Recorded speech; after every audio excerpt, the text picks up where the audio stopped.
नमस्कार, आप देख रहे हैं आज तक और मैं हूं ऋतुल जोशी। बीजेपी दफ्तर के बाहर हंगामे और मारपीट का मामला थाने तक पहुंच चुका है। आप नेता आशुतोष और शाजिया इल्मी को पुलिस पूछताछ के लिए ले गई, लेकिन जाते जाते आपने दिल्ली पुलिस पर मोदी के इशारे पर काम करने का आरोप जड़ दिया। साथ ही साथ ये भी पूछ लिया कि बीजेपी के खिलाफ कोई कार्रवाई क्यों नहीं हो रही है।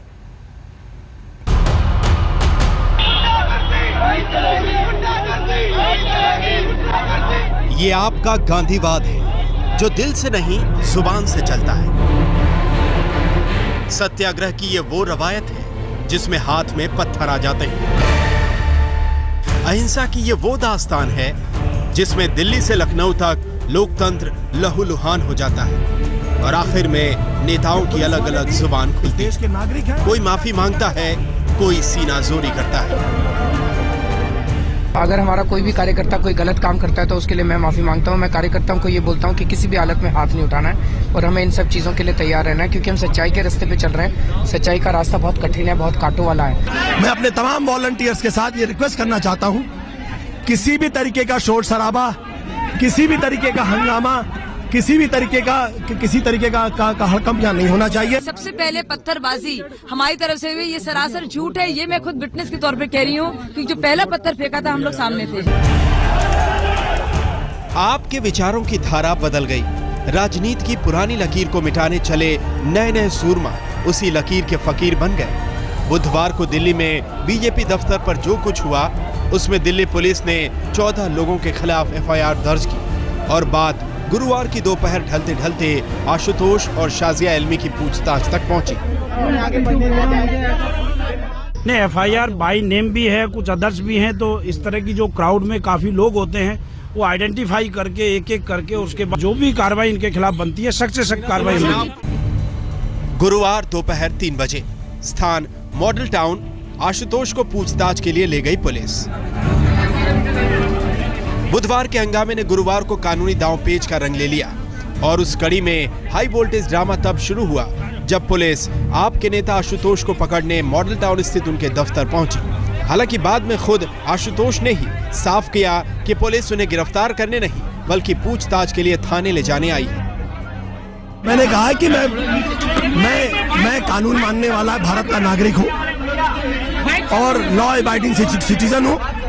पुलिस ने अगर मुझे बुलाया है और वो पुलिस कह रही है कि मैं इन्वेस्टिगेशन उनका सहयोग करूं, तो मैं इन्वेस्टिगेशन में सहयोग करने के लिए जा रहा हूं उनके साथ। दिल्ली पुलिस अभी आशुतोष को उनके मॉडल टाउन वाले दफ्तर से ले जा रही है और आप देख सकते हैं, लेकिन ये गिरफ्तारी नहीं है। आला अधिकारियों की ये कहना है कि सिर्फ पूछताछ के लिए और जांच में सहयोग के लिए इन्हें यहाँ से ले जाया जा रहा है। गुरुवार सुबह 9 बजे स्थान दिल्ली आपके 14 कार्यकर्ता गिरफ्तार। गिरफ्तारी की तलवार तो बुधवार की रात ढलते ढलते ही आपके कई नेताओं और कार्यकर्ताओं पर गिरने लगी थी। देर रात ही आपके 14 कार्यकर्ताओं पर माहौल बिगाड़ने और बीजेपी दफ्तर पर हंगामा करने के आरोप में मुकदमा दर्ज हो गया और सुबह 9 बजे तक उनकी गिरफ्तारी भी हो गई। मैं बताना चाहूँगा कि हमने FIR दर्ज की है और 14 लोगों को अरेस्ट किया है। आज हम कोर्ट में प्रोड्यूस करेंगे। उसके अलावा जिन जिन का नाम है, जिन जिन का इन्वॉल्वमेंट, सबकी अरेस्ट की जाएगी और सबके खिलाफ सख्त से सख्त कार्रवाई की जाएगी। लेकिन सस्पेंस भरा ड्रामा तो मॉडल टाउन में होने वाला था, जहां आप नेता आशुतोष बैठे हुए थे। गुरुवार दोपहर 12 बजे स्थान मॉडल टाउन आशुतोष से मिलने पहुंचे 6 पुलिसकर्मी। गुरुवार की सुबह ही आशुतोष अपने घर से मॉडल टाउन जा चुके थे। वहां दोपहर 12 बजे के करीब दिल्ली पुलिस के 6 जवान आशुतोष को पकड़ने के लिए आए, लेकिन आप कार्यकर्ताओं ने हंगामा करके उन्हें जाने नहीं दिया। और हाँ, गांधीवादी आशुतोष भी शायद बड़े राजनीतिक ड्रामे का इंतजार कर रहे थे, इसीलिए तब छोटे मोटे पुलिस वालों से मिलना आम आदमी पार्टी के इस नेता को अच्छा नहीं लगा। गुरुवार दोपहर 2 बजे स्थान मॉडल टाउन पुलिस के कई आला अधिकारी पहुंचे। आखिरकार 2 बजे दिन में 3 ACP के साथ कई पुलिस वाले आशुतोष के दफ्तर पहुंचे। आपके गांधीवादी कार्यकर्ताओं का हंगामा जारी था। बड़ी मशक्कत के बाद पुलिस अधिकारी कुछ देर बाद अंदर दाखिल हुए और वहां आधे घंटे तक उनकी आशुतोष से बातचीत हुई और फिर आशुतोष बाहर निकले आदर्श की लंबी चौड़ी तहरीर के साथ। मैं कानून मानने वाला भारत का नागरिक हूँ और लॉ अबाइडिंग सिटीजन हूँ, तो मैं इन्वेस्टिगेशन में सहयोग करने के लिए जा रहा हूं उनके साथ। गुरुवार दोपहर 3:40 स्थान दक्षिणी दिल्ली स्थित घर शाजिया इल्मी को पूछताछ के लिए ले गई पुलिस। आशुतोष को थाने ले जाने के बाद आम आदमी पार्टी की एक और नेता शाजिया के घर पुलिस जा पहुंची। यहाँ भी तस्वीर वही थी। आम आदमी पार्टी के कार्यकर्ता गेट के सामने बैठ गए। शाजिया को भारी मशक्कत के बाद पुलिस थाने ले गई। पुलिस हमसे ये कह रही है क्योंकि एफआईआर में मेरा नाम है इसलिए मुझे ले जाया जा रहा है और हम जा रहे हैं उसके लिए। सबने देखा है कल के विजुअल्स कि मैंने वहाँ पे क्या किया और क्या हुआ। पूछा गया कि हम वहाँ पे क्या कर रहे थे, हम कैसे वहाँ पे आए। मैंने बताया, मैंने उनसे पूछा क्या किसी भी फुटेज में आपने मुझे पत्थर के साथ देखा है? आपने तो देखा है मुझे वाटर कैनन के सामने, आपने देखा मुझे नारेबाजी करते हुए या मीडिया के सवाल का जवाब देते हुए। किस बिना पर आखिरकार ये एफआईआर है जिसमें राइटिंग और इतने संगीन मामले हैं? हमने तो कोई दंगाबाजी या राइटिंग नहीं की। आम आदमी पार्टी ने दिल्ली पुलिस पर मोदी के दबाव में काम करने का आरोप लगाया। वकील और आम आदमी पार्टी के नेता प्रशांत भूषण के मुताबिक दिल्ली पुलिस ने अभी तक उन्हें एफआईआर की कॉपी तक नहीं दी है। दिल्ली पुलिस के मुताबिक बुधवार के हंगामे के लिए आम आदमी पार्टी ही जिम्मेदार है, लेकिन आम आदमी पार्टी का आरोप है कि पहला पत्थर बीजेपी की तरफ से आया था। इसके बावजूद दिल्ली पुलिस बीजेपी के खिलाफ कोई कार्रवाई नहीं कर रही। रजत सिंह के साथ विवेक शुक्ला, दिल्ली आज तक।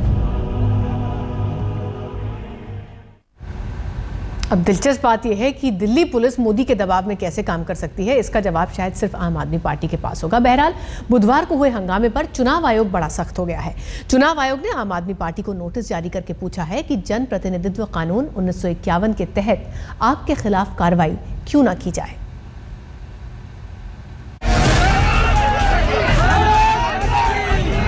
अरविंद केजरीवाल नरेंद्र मोदी के विकास मॉडल का रियलिटी टेस्ट करने पहुंचे थे।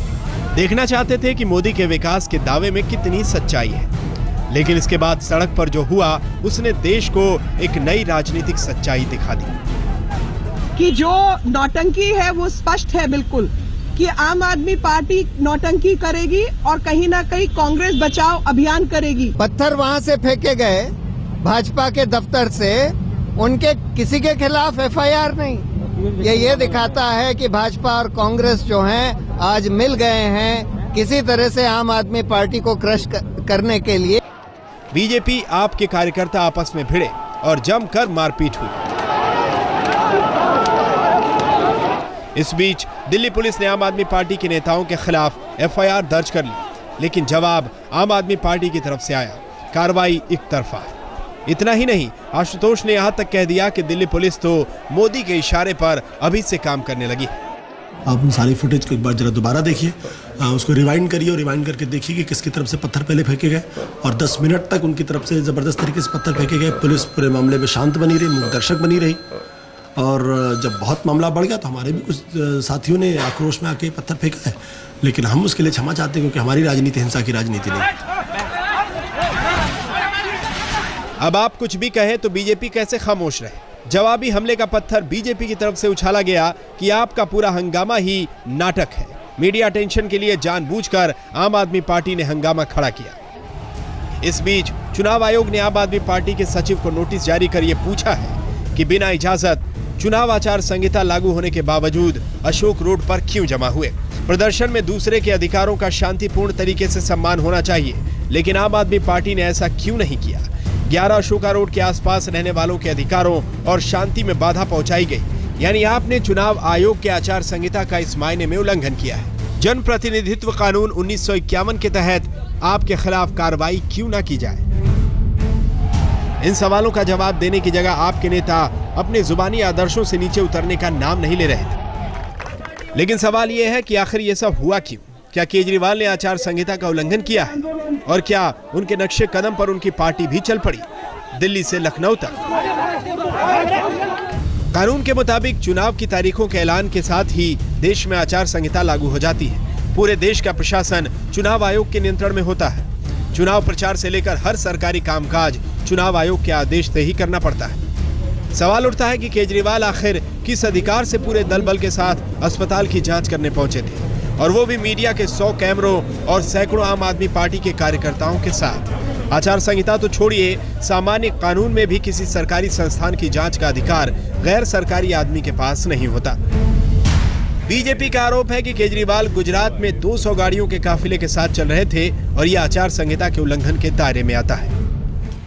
अरविंद केजरीवाल गुजरात गए हैं, दावा करते हैं कि वो गुजरात में मोदी के विकास के दावों को परखने गए। लेकिन इस सियासी खेल में पत्थर भी चले, लाठियां भी बरसी, लेकिन नेताओं में किसी ने सॉरी बोलकर तो किसी ने माफी मांगकर अपना अपना फर्ज निभा लिया। किसानों के लिए पिछले 10 साल में क्या क्या किया? देश भर में चुनाव आचार संहिता लागू हो चुकी है, लिहाजा अरविंद केजरीवाल ने गुजरात के दौरे में पार्टी की टोपी उतार दी, लेकिन दूसरे नेता और कार्यकर्ता टोपी पहने रहे, बाकायदा आपके चुनाव चिन्ह झाड़ू की तस्वीर वाली। आचार संहिता के आदर्शों की धज्जियां उड़े तो उड़े।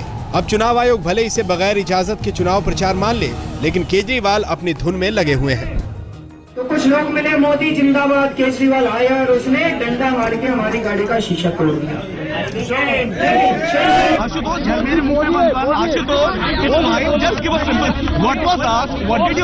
एक मिनट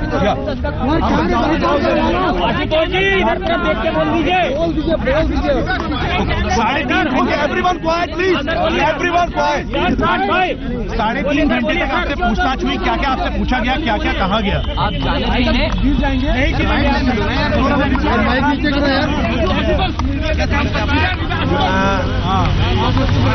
दिल्ली पुलिस ने आज करीब 2:30 बजे हमें बॉर्डर टाउन ऑफिस में हमें नोटिस दिया कि हम पार्लियामेंट स्ट्रीट में 2:30 बजे पहुंचिए और वहाँ पे आप के साथ हम पूछताछ करेंगे।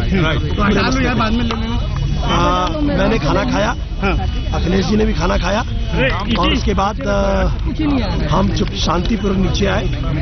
शांतिपूर्वक नीचे आने के बाद हमने पुलिस से कहा कि हम आपके साथ चलने के लिए तैयार हैं। आप they were very nice to me. सारे पुलिस वाले मेरे साथ बहुत सज्जनता के साथ बहुत विनम्रता का व्यवहार इन्होंने किया। उन्होंने मेरे कहा कि या तो आप अपनी गाड़ी में आना चाहे अपनी गाड़ी में आ जाए या आप मेरी पुलिस गाड़ी में आना चाहे। मैंने कहा कि हम आपकी पुलिस गाड़ी में चलते हैं। उसके बाद हम यहाँ जो है मंदिर मार्ग में आए। मंदिर मार्ग में आने के बाद इन लोगों ने पहले मुझसे पूछताछ की।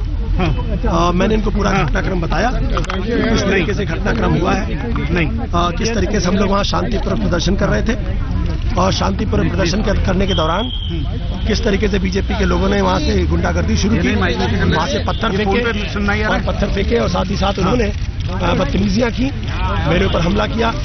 मैं चढ़ के लोगों को संभालने की कोशिश कर रहा था कि आप लोग पीछे जाइए, शांतिपूर्वक जाइए।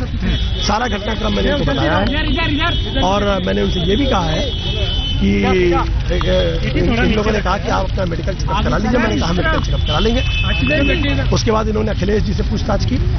अखिलेश जी से सारे जो पूरा घटनाक्रम था वो उन्होंने बताया। उसके बाद हम थोड़ी देर तक वहाँ बैठे रहे और बाद में हमने कहा कि आप मुझे बताया जाए कि आपने मुझे अरेस्ट किया है या आपने मुझे डिटेन किया है।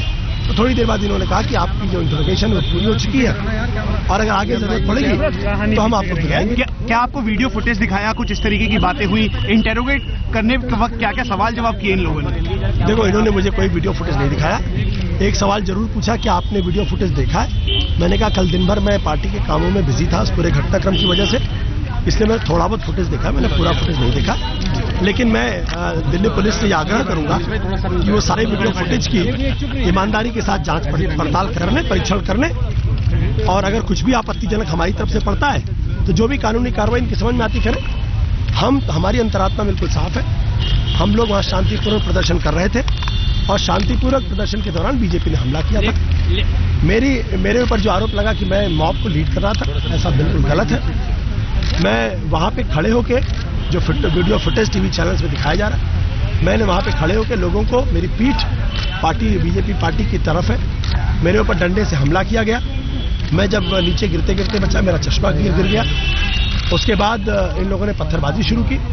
मैं वहाँ पे सिर्फ जो हमारे वॉलंटियर्स थे उनको शांत कर रहा था।